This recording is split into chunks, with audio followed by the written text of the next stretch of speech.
like, share, and subscribe to join us on our improvement journey, 1% at a time. Hello, I'm Craig Thielen. This is 1% Better Fast 15. With me today, I've got a friendly, familiar face, Chad Harlander, who has been on 1% Better in our long form. Welcome back, Chad. Top of the morning, Craig. Thanks for having me back. Yes, I'm excited to have you back. When I thought about this Fast 15, I don't know why it popped in my head, but the topic of engagement did. And it must have been I was working with a client or working with a situation.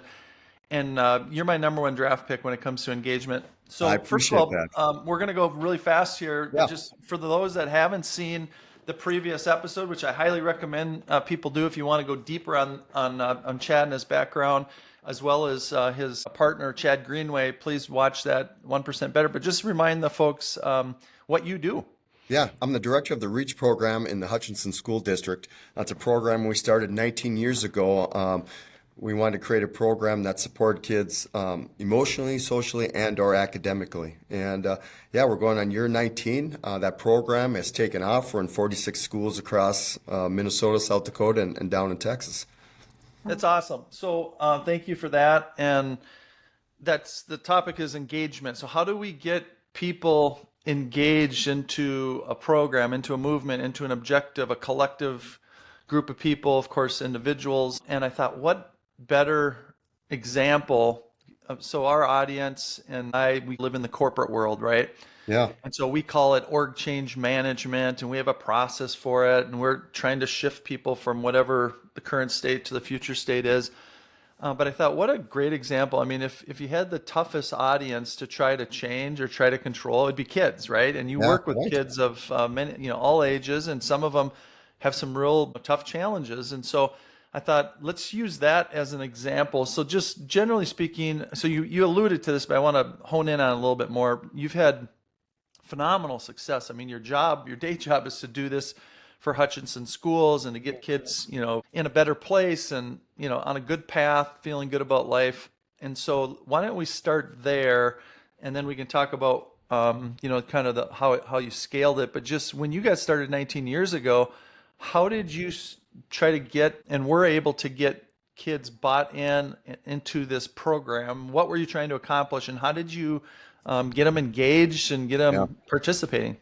Yeah, I think, and I think we throw this out there and you hear it all the time. I don't care if it's in the business world, the education world, it's always about relationships. But it is about relationships. And I knew when we started this that it was about making a connection and being present and being very, very genuine. And with this population of kids that, there's trust issues. They're coming from trauma, they're coming from challenges and stuff. And for them, and you know this, our youth, they're very quick to judge the character. And I learned this from a mentor a long time ago, Coach Ken Heupel. He says, you got 26 seconds to make an impression on somebody, Okay. good or bad, 26 seconds. And so I'm always mindful of that, whoever I'm meeting, whether it's our kids getting off the bus in the morning, whether it was that first year REACH, is that every person that I meet, I want to be present in that conversation. I want to be genuine. And I think what helped back when we started 19 years ago was that I just wanted to honor where they were at in their journey and their story and be present in that relationship that we were starting to build. To do that, you have to be vulnerable and you have to be very genuine because, as you know, they pick up on that heartbeat if you're just another voice. Absolutely. And you're only here from 7 to 3 and you forget about me at the end of the day. Yeah, I think that's one of the most powerful things. Again, I'm trying to use the success you had and the techniques and the learnings that you had in your world and say, well, how could we apply that in the corporate world? And I think what you just said alone is very powerful. I think in the corporate world, a lot of times, we can't get into, personal relationships. We can't really get into stuff that's not about work. So we just talk about work, work, work. And there's more behind that. And I think you do a wonderful job of getting behind the skin, so to speak, with the kids and getting to, hey, how are things going at home? Or I don't know how you do it, because there is a line there of they have to be willing to share. You can't get too personal too fast. Yeah. And you said being vulnerable is one way, but just maybe talk more about that, because I think we're very afraid, and it's sort of off the table in a corporate world to get really personal. Again, not with your really close coworker who you've worked with for 10 years, but someone maybe you're working on a team and you're trying to accomplish something. But how do you how would you do that? I think more than ever in today's world, it's the most important thing we can do now. I don't care what world we're working in, whether business or education, is having that relationship. And, for me personally, I have a goal like every day when I come to school. I have the best opportunity in the morning. I get to meet 600 kids right away when the buses pull up at 7:30. An hour ago, our buses pull up and 600 kids. And I make it a priority to try to reach as many of those kids every day, whether it's a fist bump, good to see you day, how you doing, because we don't know where they're coming from. It's 7:30 in the morning. We don't know what happened the night before. And I want to be that first person, that first impression, say, hey, I see you. I hope it's going to be a good day. I'm here if you need anything. And again, I think that carries over whether you're in a school building or whether you're in an office. I just think that's so important. We have lost that value of just how you doing today? I care about you, just checking in.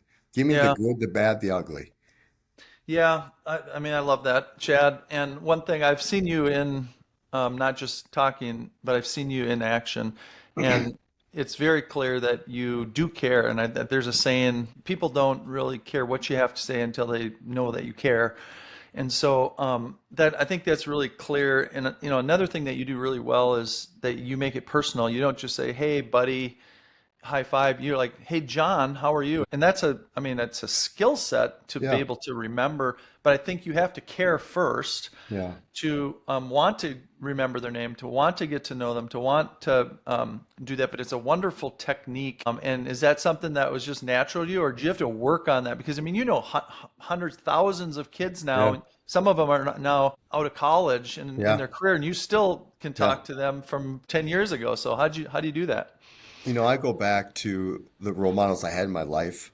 And I was one of those kids that had some challenges. I shared that with earlier in our earlier podcast is that I had some people that were present in my life. They didn't have to be. They were there to teach math, science, but they took that extra time, whether it was before class or after class, whether they was just a calm voice when there was a storm going on. And I really have tried to honor that. That was modeled for me. And then I just tried to replicate that as much as I can on a daily basis.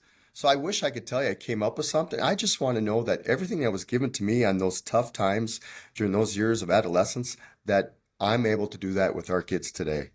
Yeah, I think it comes back to that. I mean, it's not any sort of magic technique. There is some techniques with memorization. There's a guy by the name of Jim Quick who's Sure. like a brain guru, and he gives all sorts of techniques on that. But I think the first thing is you have to care, and the second thing you have to focus on it. Like, Yeah. and you're all in. It's very clear. You're very present. You're all in on whatever you're doing. And I think, like you said, kids pick up on things in a millisecond, but they also give you feedback in a lot of cases. Not all cases, but a lot of cases where adults, we tend to just kind of observe things, but not always give feedback, on, oh, was that authentic?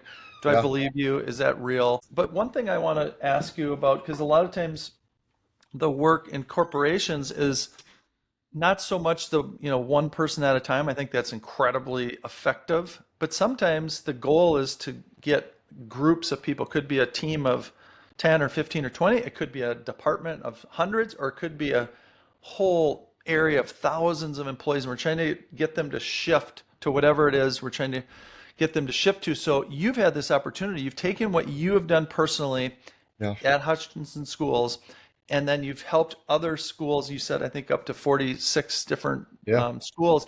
So that's a different equation because it's not Harley having, this one-on-one relationship, but Right. how do you translate that? How did you teach? How did you get other organizations to replicate what you're doing?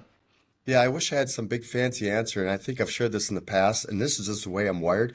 I really believe you got to create a culture. And I think you saw it when you came out to our camp, to Chad's Hmm. camp. I think if you walked into our building, into our reach room, you would see there's a culture. And the culture is that it's about family. I'm just going to be, it's family, it's team. This is who we are. We're mixed up differently. We all have a different story, but we're here to support each other at the end of the day. And and we have to kind of love each other at our worst and be there at times when it's difficult. And sometimes those difficult moments takes when we have to hear some feedback that maybe we don't want to hear. It's called accountability.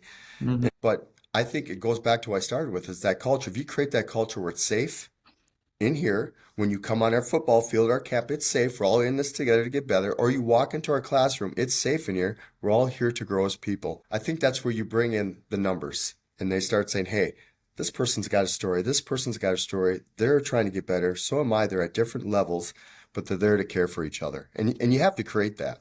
And it's got to be, like you said earlier, it's got to be very genuine. Yeah, and I mean that's a big word in the corporate world too, right? Yep. Culture. What's behind you? You've got your core values, Yeah. and a lot of corporations have these beautiful plaques and these beautiful wall hangings. So I guess another question for you, Chad, is I've personally witnessed where the core values are beautifully on the website and they're on the walls, but yet maybe not everyone's following it, and maybe those that aren't following it are leaders. And so, have you had some of that where maybe it's some of your administration or some that just weren't part of the program? That's Chad's rah rah program. I'm not part of that. And how do you sort of get the right people on board? Is it just having one-on-one conversations, or how have you dealt with that? Yeah, and I've said this before too, is all schools and so do businesses, they have the core values like you said. And our number one value is all relationships are essential, right? Hmm. And so you got to walk that talk. If that is your core value, you better walk that talk. And I think that you surround people that do that, that have that same mindset and that model that. And I've been very blessed. I know the people I work with and the kids too. You have to bring in the right core of people. I get asked I get asked a lot of times about There's what's the it take. school bell. It's time There's to a go. school bell. Way to go. Right. Um, I get asked a lot of times, what's it take to run a reach program? You know, what do you got Yep. to have? And for me personally, and I don't mean to offend anybody on this, how many initials you have does not impress me. And I don't know if it impresses kids, but what you can do for a person, the heart you give, that impresses me. And we try to surround ourselves, whether it's in our building, our district, or in this room, with those people that walk the talk. Yeah. 100%. So what have you learned over 19 years? What are some of the challenges and some Hmm. of the learnings, again, specifically to getting that engagement, getting people to buy in, getting people to really believe in it and in themselves to some degree? I started this 19 years ago, and I can remember the first time I went into this meeting to present the idea of reach, and it got declined. I'll be honest with you. I was rah rah. I got my pom poms out, and I'm just preaching from the highest levels, and it got declined. And so you take that passion and dream, you go somewhere else, and they give you an opportunity, and those doors open, and then that first opportunity that you knocked on the door that they declined you and said, hey, maybe it's working. And I think I've learned that you still stand in the tallest building. You still try to be the loudest voice. You need help doing that if you continue to have that passion to help our youth. And that's where I'm still at today. I still have that fire. I still have that passion. The thing that I'm working on, that I've been trying to work on for 19 years, I don't know if I'll ever get there, is if I can, and I struggle with this, is to separate some of the challenges that our kids are coming to school with. Yes. And Yeah. I am, end of the day, I'm a father of three daughters and a young man we adopted, and Yep. it's hard to walk out of this building sometimes at 3 o'clock knowing that some of our kids are hurting. Yeah. Yeah, and I think, Chad, that's where empathy and humility and vulnerability comes into play. It's not easy, even like in the corporate world. And I think one of the reasons I think society says in the corporate world we don't talk about home life, but when we do, it's messy, right? Life is messy, relationships are messy. Everyone's regardless of what we think of people, that whatever their title is, like you said, whatever their initials are, we think, oh, Yeah, they've got the great life, they got the nice car, the yeah, big job, whatever. But guess what? Their life has just as many challenges as any of us. And the yeah, closer you care, the closer that you get to them, the closer that you build those relationships, the more you're going to possibly be part of it. And you have to be prepared for that, right? absolutely agree. Absolutely agree. I wish we would all take time. Again, I don't care where you're at, just take a time to check in with each other. Yeah. Whether it's in the business world, education world, just take time. 15 minutes. How are we doing? How was the weekend? Give me a good, give me a bad, give me ugly. How can we support each other?